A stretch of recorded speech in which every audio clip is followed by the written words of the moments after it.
지덕체로 구독, 좋아요, 알림 설정 부탁드립니다. 아까 교수님께서 면접관으로 많이 활동을 하셨다고 하셨는데 네, 근데 이 면접에서 또 요즘 MBTI 많이 이야기를 하는데 왠지 느낌상으로 극I인 성향, 이 성향이 면접을 잘 볼 수 있을까 또 이런 생각도 들거든요. 맞아요. 네, 어떨까요, 실제로? 극I인 분들이 너무 힘드시죠. 네, 저는 그분들 정말 100% 이해해요. 왜냐하면 그분들의 성향 자체가 타인과 눈을 마주치고 뭔가를, 그러니까 친숙하지 않은 타인과 눈을 마주치고 뭔가를 이렇게 어필을 한다는 것 자체가 극I인 분들은 되게 힘드실 거예요. 그래서 극I인 분들은 우리가 보통 이제 표현은 내성적이다 이렇게 표현을 할 수 있는 그런 분들이잖아요. 근데 그분들이 내면으로 이해하고 내면으로 가지고 있는 내면적인 성숙도는 굉장히 높거든요. 그래서 극I인 분들이 사실은 뽑아놓고 일을 같이 해보면 굉장히 든든한 역할을 많이 해주세요. 다만 그걸 입 밖으로 표현하고 뭔가 이렇게 활달하게 뭔가 에너제틱하게 뭔가를 하는 거를 기질상으로 잘 못하시는 거거든요. 그런데 면접은 짧은 시간 안에 자신을 보여주는 그런 과정이잖아요. 그래서 극I인 분들은 훈련을 많이 하셔야 되고요. 근데 그분들이 이게 내가 내 인생에서 굉장히 중요한 터닝 포인트고 이걸 반드시 해내야 된다라고 하면 또 그분들은 하시죠. 훈련에 의해서 그거를 하시고요. 그리고 어쩔 수 없이 준비를 조금 더 많이 하셔야 되고요. 네. 이제 극I 얘기했어요. 극이 얘기를 하자면 극이가 극I와 둘이 봤을 때는 면접 상황에서 굉장히 유리한 것 같아요. 그죠? 예, 유리하겠죠. 뭔가 하고 막 자신감 있고 하고 하니까. 네. 그러니까 면접관 입장에서는 여기는 뭔가가 막 해낼 것 같고 여기는 저 친구는 뭐 협업도 잘 안 되고 그런 거 아니야? 또 이렇게 부정적으로 생각할 수도 있거든요. 그런데 사실은 직무에서는 이렇게 에너제틱한 분들이 일을 잘하냐? 그거는 또 사실은 조금 더 고려해볼 필요가 있어요. 예, 그래서 이번에 코로나 터지고 나서 재택근무를 했을 때 오히려 대인관계 속에서 굉장히 뭔가를 두드러지게 하고 이렇게 여러분들이랑 관계도 좋게 지내고 했던 분들이 일적인 면에서 아웃풋을 내주는 것은 오히려 I 성향이어서 조용했던 분들이 일을 더 훨씬 꼼꼼하게 잘하더라 이런 것도 있거든요. 예, 그래서 면접을 통과해야 되는 상황은 I인 분들이 좀 더 많이 어쩔 수 없이 기질상으로 좀 너무 내성적인 훈련을 하시고 그리고 뽑는 분들 혹시나 이 면접관 관련된 분들이 영상을 보신다면 이 아이가 갖고 있는 장점을 잘 측정해 해주실 필요가 있어요. 면접에서는 결국 극복해야 된다. 그럼요. 네, 예. 그거네요. 이게 사실은 면접이라는 게 이런 생각도 들거든요. 내 생각을 나의 논리 정연하게 펼쳐가지고 내 생각을 말하는 것이 좋은가? 아니면 심사위원들이 왠지 이쪽으로 흘러가길 원한다. 이런 대답을 원한다. 그러면 그거에 맞춰서 상대방의 그 취지에 맞게 답변을 해야 될까? 이런 딜레마가 있거든요. 이거 너무 중요한 핵심이에요. 이게 상대방 당연히 내가 지금 면접을 보는 그 취지를 잘 이해하셔야 돼요. 내가 왜 면접을 보는 거야. 네, 물론 내 얘기를 하는 거 되게 중요하고 또 상대가 원하는 얘기를 하는 거 다 중요한데 여기서 핵심은 뭐냐면 모든 대화는 조직을 중심으로 얘기를 하셔야 되는 거예요. 네, 모든 이야기는 왜 내가 여기 와서 일을 하는 거는 내 사사로운 뭔가를 이뤄내려고 온 게 아니라 사실은 조직이 성장하는데 내가 역할을 하려고 온 거잖아요. 그러니까 어떤 질문이든지 간에 당연히 나의 생각을 얘기하지만 그 생각의 중심에는 조직을 성장시키려면 그리고 성장시키는데 내가 또 멋진 모습을 보여주려면 어떻게 이 문제를 해결해야 될 것인가를 항상 베이스로 깔고 이제 답변을 해야겠죠. 그러면 그 수많은 면접 그 사례들이 있을 텐데 기억 남는 면접 질문 또는 면접을 보러 오셨던 분들 에피소드가 있을까요? 에피소드. 네, 너무 많이 있을 것 같은데. 많죠. 네, 어떤 경우가 있을까요?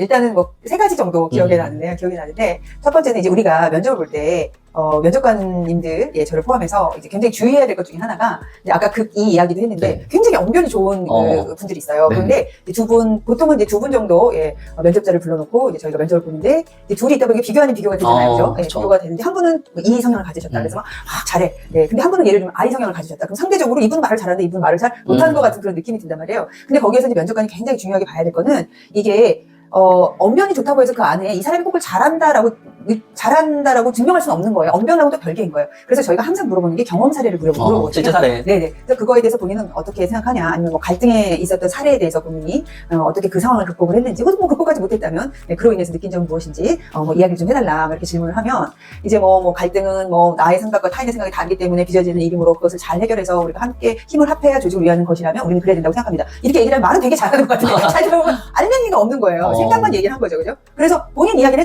해주셔야 되는 거죠. 그러면 이제 저 같은 경우 다시 물어보죠. 굉장히 중심을 잘 잡고 계신데, 그러면 본인이 그렇게 했던 그 사례에 대해서 좀 얘기를 해주시면 좋겠다. 그래야 저희가 측정을 할 거잖아요, 그죠? 이 사람은 갈등을 잘 해결하는 사람이다. 아니면 갈등 해결해서 살짝 뭔가 회피하는 사람이다. 이게 측정이 되니까. 그랬는데 이제 E인 사람은 그런 걸 막 이제 어필을 하지만 알맹이가 없는 경우가 있고, I인 사람은 사실은 그렇게 막 뭔가 부풀리기보다는 딱 자기 얘기를 하게 되는 기질을 가지고 있어서 잘 들어보면 오히려 더 알맹이가 있는 그런 분들이 I인 분들이 꽤 있거든요. 근데 제가 지금 기억에 남는 그분은 I 성향이신 거예요. 지원자는. 그래서 이제 질문이 어떤 거냐면 그거였어요. 갈등에 본인이 그 갈등을 잘 해결했던 경험에 대해서 한번 이야기해보세요 했는데 그분이 뭐 대학 다닐 때 동아리에서 자기가 이제 막 2학년이 됐는데 동아리 장을 뭐 거의 뭐 방학적으로 시켜서 자기가 했다. 네. 그런데 그중에 이제 몇 명분이 정말 다 나가고 한 3명분이 없었는데 근데 자기가 정말 열심히 해가지고 그 인원도 늘리고 그리고 자기가 넘겨줄 때는 뭔가 잘 기본이 다져진 상태에서 후임자에게 넘겨줬다. 그러면서 자기는 이제 이 사람 저 사람의 의견을 잘 듣고 뭐 내 의견만 내세울 게 아니라 그렇게 좀 더 조율을 해서 떨어져 나가지 않고 자꾸 정을 붙이게끔 하는 게 중요한 것 같다. 본인이 그렇게 했다라고 얘기를 한 거예요. 그랬는데 그 얘기 듣고 있다가 내 옆에 있던 면접관이 아니 그러면 본인은 왜 이제 찍어 눌러서 자기가 이제 됐으니까 똑같이.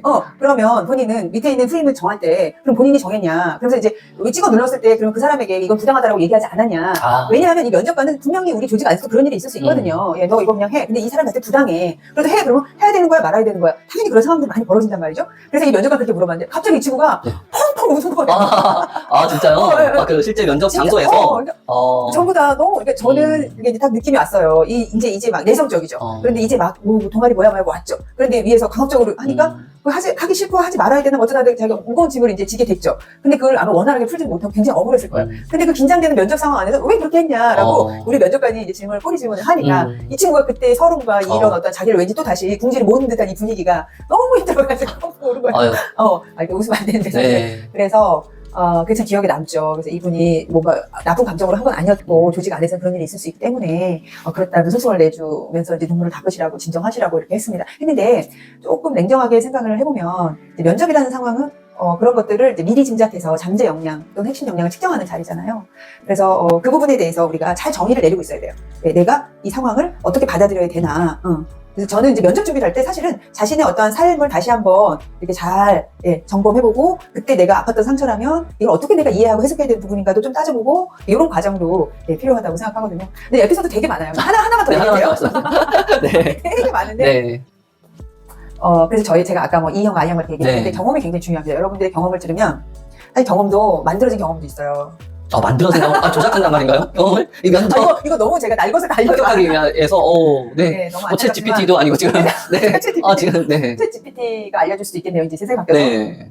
그래서 저희가, 저는 이제 면접관도 하지만 또 학교에서는 아이들 또 취업 지원도 하고 있으니까요. 그러니까 절대 그러지 말아라고 얘기를 하죠. 그리고 이 아이가 그동안 살아온 히스토리 안에서 얘를 잘 표현해낼 수 있는 사례는 뭐가 있을까? 이걸 같이 고민해서 이제 꺼내는 작업을 저는 학교에서는 합니다만, 이제 때로는 내가 그걸 못 찾아내면 어떻게 해요? 사례를 물어보니까 만들기라도 해야 되잖아요.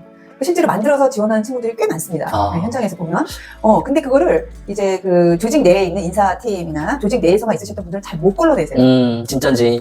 진짠지 거짓인지 잘 못 걸러내시죠. 그래서, 야, 진짜 인물 들어왔다. 막 이런 생각을 하는 친구가 들어갔는데, 와서 보니까, 너무나 힘든, 오히려, 상사들이 힘든, 서로 조율하기가 너무 힘든. 그래서 뭐 그냥 위에 힘든 분들은, 요즘 MZ세대 그렇다 얘기하고, 또 밑에 이제 막 신입사원분들은, 뭐 그렇다 우리가 얘기를 하잖아요. 근데 어찌됐건 그래서 저희는 이제, 채용을 시키고 지원자를 이제 볼 때, 이게 정말 이분의 이야기고 정말 이분이 이러한 성장의 힘을 가지고 있나를 이제 체킹을 하는 게 저희의 역할이잖아요. 조직 입장에서.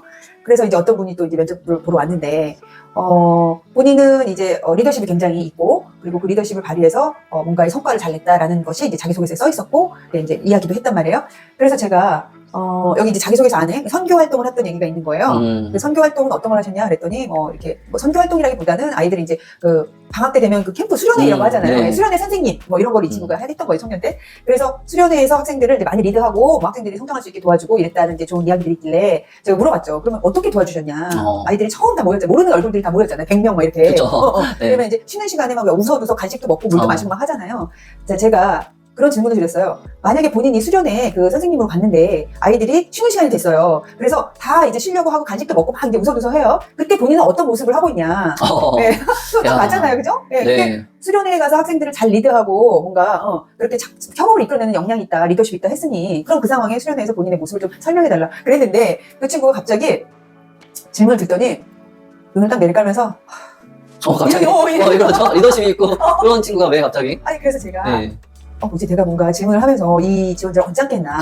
순간 저는 내가 말하는 내용이 뭔가가 잘못된 게 있었나라는 생각을 했어요. 그런데 그래서 제가 다시 한번 이제 질문을 드렸습니다. 이거 너무 어렵게 생각하시지 마시고 여기 지금 수련회에 가서 이렇게 했다는 내용이 있으니 그냥 수련회 갔을 때 한 장면에 본인의 모습을 이야기해 주시면 됩니다. 이렇게 얘기를 다시 했거든요. 그런데 다시 이 친구가 저를 이렇게 눈을 잘 못 맞추더니 또 안 좋은데요? 굉장히 안 좋은 느낌 안 상황인데. 좋죠? 네. 그래서 제가 되게 이제 순간 분위기 싹 이렇게 싸해졌죠. 네. 그래서 물론 이게 두 가지 이유일 거예요. 하나는 정말 이게 좀 이렇게 원래 스토리가 아니거나 두 네. 번째는 아무리 자기 스토리를 하더라도 이 면접 장면에서 그 전날 잠을 못 잤다는 거. 컨디션. 아니면 뭐 감기가 있어서 약을 먹었는데 뭔가 네. 집중이 안 되는 뭐 그런 이유가 있으면 그렇게 잘 말문이 안 떨어질 때가 사실 있기는 해요. 그런데 그래도 우리가 이제 면접 볼 때 하지 말아야 될 여러 가지 자세나 이런 말은 아니지만 몸으로 보여주는 이 대화가 있거든요.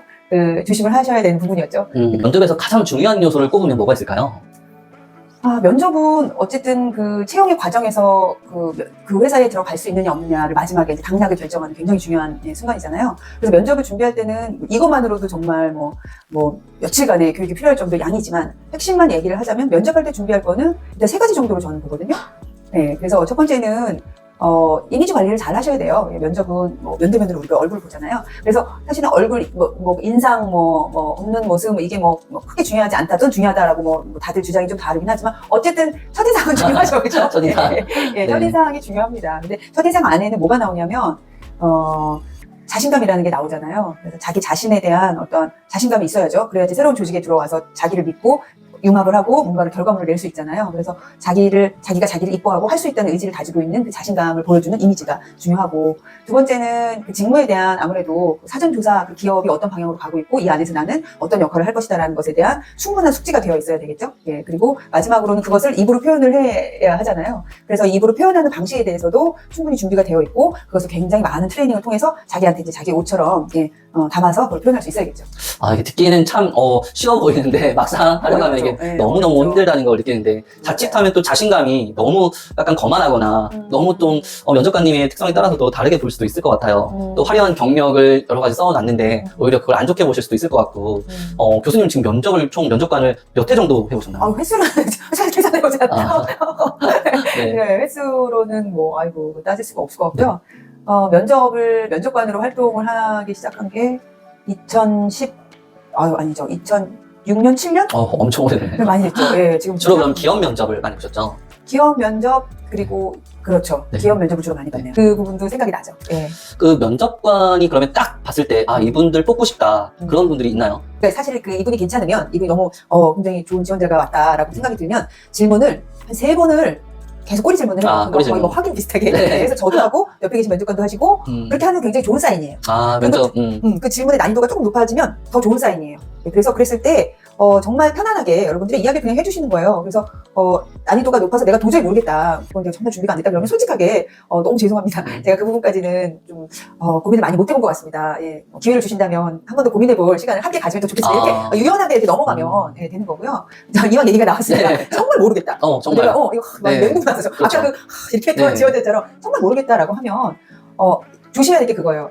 생각을 한다고 이렇게 생각을 하면서 근데 우리가 웃지 않는 상태에서 이렇게 생각하면서 약간 표정이 굳으면 네. 그게 되게 좀 되게 이렇게 좀 인상 쓰는 것처럼 보이잖아요. 그죠? 그래서 내가 정말 모르겠다 하면 3초를 넘기시면 안 돼요.